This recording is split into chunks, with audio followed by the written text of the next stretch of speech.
आज हिमाचल मंत्रिमंडल की बैठक जो है चुनाव के बाद पहली मीटिंग हुई है, जिसकी अध्यक्षता हमारे माननीय मुख्यमंत्री श्री सुखविंदर सिंह सुक्खू जी ने की है। और इसमें बहुत महत्वपूर्ण फैसले लिए गए हैं, जो इस प्रकार हैं।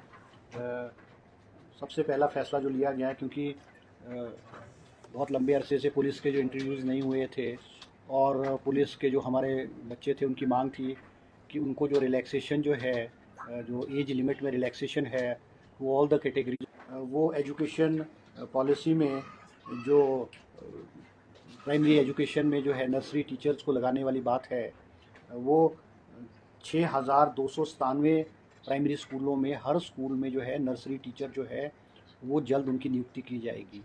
और NCT 6,297 diploma holders Himachal Pradesh के बच्चे नहीं मिलेंगे, तो जो जिनके पास 1 साल का डिग्री है या 1 साल का डिप्लोमा है, या जो आंगनवाड़ी में जो लगी हुई हमारी जो महिलाएं हैं, आंगनवाड़ी कार्यकर्तास हैं, उनको जो है एक ब्रिज जो फिज़िकल एजुकेशन के टीचर लेक्चरर्स हैं, उनको लेक्चरर कहा जाता था। तो 486 जो पोस्ट हैं थी, और इसको फंक्शनल करने के लिए अब नई 84 पोस्टें जो है एडमिनिस्ट्रेटिव ट्रिब्यूनल की आज कैबिनेट ने जो है स्वीकृत की है। इसके अलावा जो है वो मेडिकल ऑफिसर्स जो है डॉक्टर्स की गई है, जो पब्लिक सर्विस कमीशन के थ्रू जो है वो रिक्रूटमेंट होगी। इसके अलावा जो है कैबिनेट में 22 पोस्टें जो है प्रोफेसर की, associate professor, assistant professor in various medical college in the states, including 3 post of professor and 2 post of assistant professor in doctor Yashwant Parmar medical college Nahan, 2 post of professor and 1 post of associate professor हैं, जो assistant professor Chamba medical college में खोलने की गई। इसके अलावा nurses है, operation theatre assistants है, टेक्निकल टेक्नीशियंस है, मल्टीटास्क वर्कर्स है, क्योंकि जो ट्रॉमा सेंटर्स को फंक्शनल करने के लिए जो है ये पोस्टें जो हैं वो कैबिनेट ने स्वीकृत की हैं। इसके अलावा कैबिनेट ने जो है 13 पोस्टें, क्योंकि जो हमारे 4 लेन्स हैं, 4 लेन भी हमारे 4 हैं, शिमला से किया गया है, और इसके इर्द गिर्द की जो कंस्ट्रक्शन होगी वो प्लान्ड वे में होगी। उसको पूरा करने के लिए, उसकी जो निगरानी करने के लिए और स्वीकृति प्रदान करने के लिए 13 पोस्ट ऑफ डिफरेंट कैटेगरीज जो है, 13 पोस्टें और अलग अलग कैटेगरी की जो है वो कैबिनेट ने जो है स्वीकृत की है।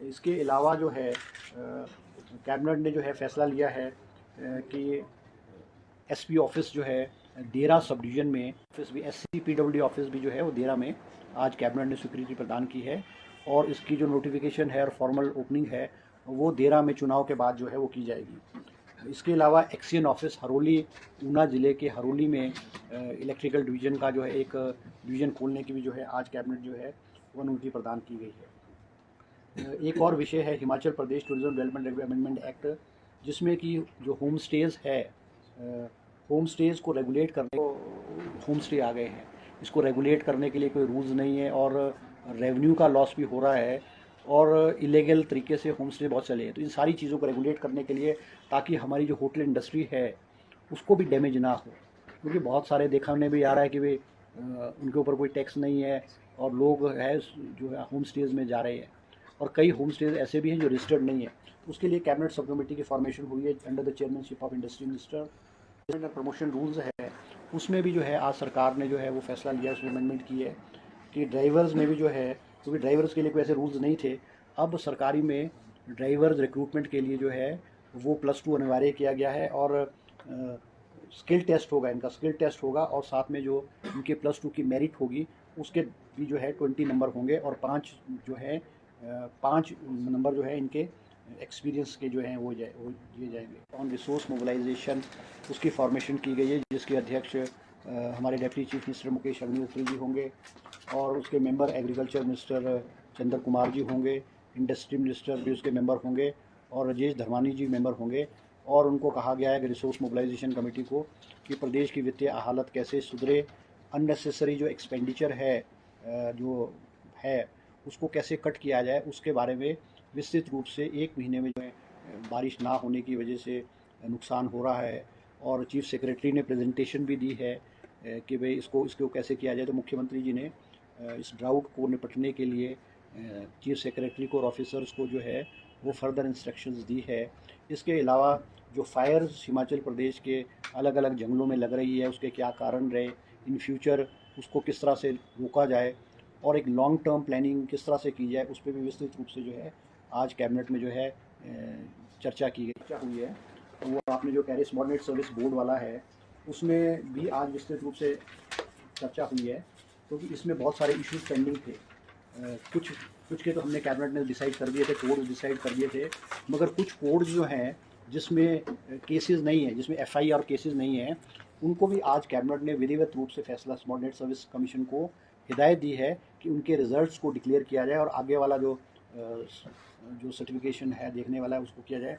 ये अलग अलग 20 कोड्स हैं, जिसमें 969 है, 99 है, 928 है, 982 है, 986 है, 992 है, 994 है, 997 है, 1000 है, 996 है, 1001 है, 1004 है, 1006 है।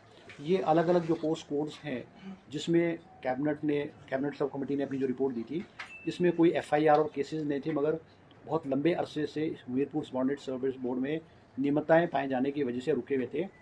ये सब के सब जो है कैबिनेट ने आज क्लियर करके Hamirpur small net service board को वो डायरेक्शंस दिए हैं कि इनके जो हैं वो रिजल्ट्स जो हैं वो डिक्लेयर किए जाएँ।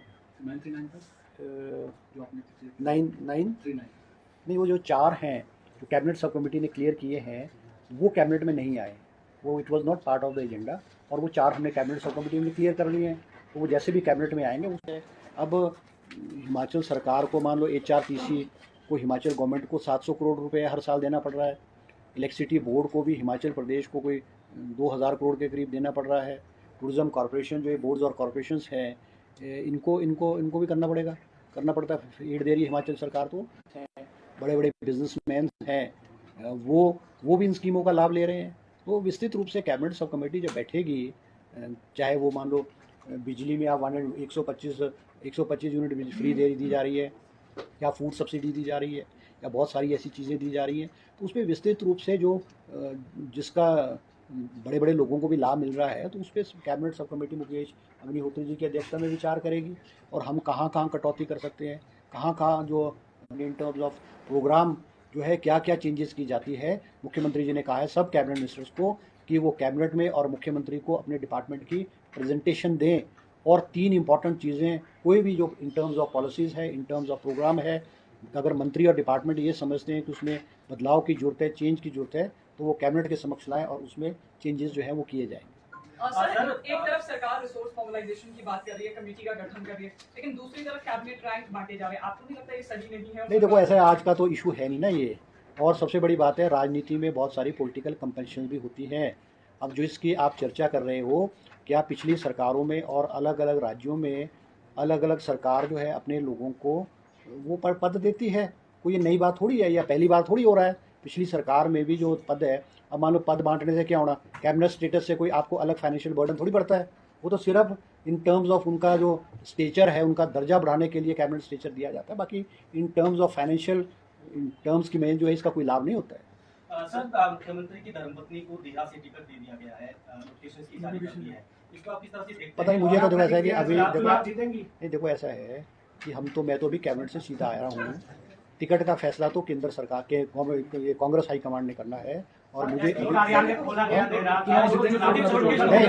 देखो ऐसा है, मैं आपको देखो एक बात सुनो, मैं आपको निश्चित रूप पे कहना चाहूँगा कि हिमाचल प्रदेश सरकार मजबूत है, और 2027 तक का कार्यकाल हिमाचल सरकार पूरा करेगी। और जो लोग ये सपना देखते थे, कुछ लोग विशेष करके जयराम जी जो भी सदन के अंदर कहते थे कि इस सरकार को भगवान भी नहीं बचा सकता है, 27 फरवरी को सदन में जयराम जी ने ये बयान दिया। 28 फरवरी को बहुमत से सरकार ने बजट पास किया, 6 विधायक निष्कासित हुए। चुनाव में भी हिमाचल प्रदेश में भारतीय जनता पार्टी के नेता और भारतीय जनता पार्टी के सब लोग कहते थे कि 4 जून को 2 सरकारें बनेगी। मैं आज पूछना चाहता हूं कि हिमाचल प्रदेश की जनता ने विधानसभा के उपचुनाव में 6 में से 4 सीटें देकर के आज हिमाचल प्रदेश सरकार का सदन में 34 से आंकड़ा 38 हुआ है। हमारे पास स्पष्ट बहुमत, हम जो है भारी बहुमत से जो जीतेंगे।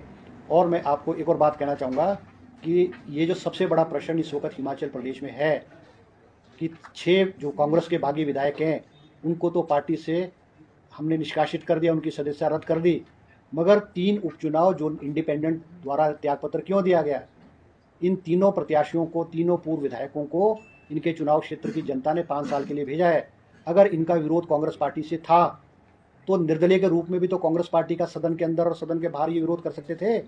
आज इनको क्या मजबूरी पड़ी? आज इनको त्यागपत्र देने की क्या मजबूरी पड़ी? और क्या आप समझते हो कि देरा की जनता, नालागढ़ की जनता और हमीरपुर की जनता एक ऐसे विधायक को विपक्ष में बैठने के लिए भेजेगी? क्या ये विधायक, अगर मान लिया थोड़ी देर के लिए जो भाजपा के प्रत्याशी हैं, पूर्व विधायक हैं, अगर जीत के भी आएंगे तो ये तो विपक्ष में बैठेंगे। विपक्ष में बैठ करके या क्या ये अपने चुनाव क्षेत्र को विकास की राह पे के आगे ले जा पाएंगे? नहीं ले जा पाएंगे। तो आप समझ सकते हैं त्यागपत्र देना पड़ा। और आज जो भारतीय जनता पार्टी के लोग, जयराम जी, बिंदल जी और बहुत सारे लोग पूछते हैं कि हिमाचल पे इसका जो है वो फाइनेंशियल बर्डन पड़ेगा। क्या जरूरत पड़ी थी चुनाव करवाने की आपको? आप तो जीते हुए उम्मीदवार थे, आप तो जीते हुए मिले थे। एक बहुत बड़ा प्रश्न है।